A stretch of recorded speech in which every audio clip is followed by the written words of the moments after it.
mi permette di concludere la gara del patio con tanta simpatia.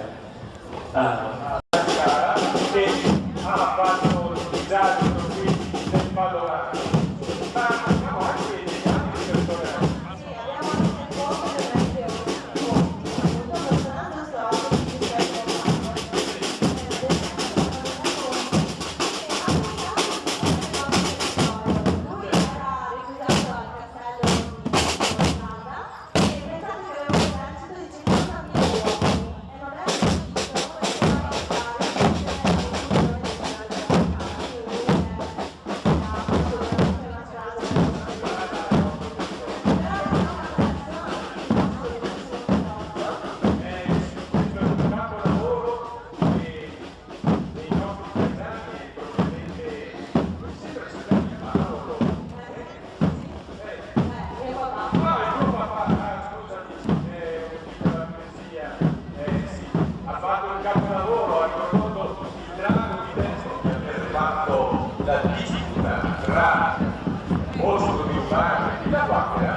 E con un piccolo gioco della giostra si controlleranno l'accesso a questo parco.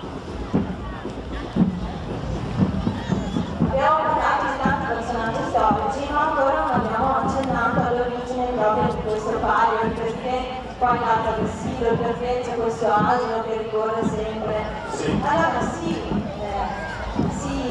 ripropone un po' in questa saga la disputa del vessillo vicentino. Ricorda un fatto avvenuto nell'anno 2002, quando proprio a Santa Maria di Giotto, in terra padovana, che era sotto la giurisdizione della Pieve di Salo, è avvenuto che una delle scaramucce tra vicentini e padovani, i vicentini perdettero il loro vessillo, aveva appunto un anno. I padovani hanno preso questo vessillo, hanno issato su un asino vero e l'hanno portato in trionfo della vittoria in centro a Padova e l'hanno issato su un campanile. I vicentini poi hanno richiesto il vessillo, è stata una condizione di pace che prevedeva un banchetto di salsicce per riavere il vessillo.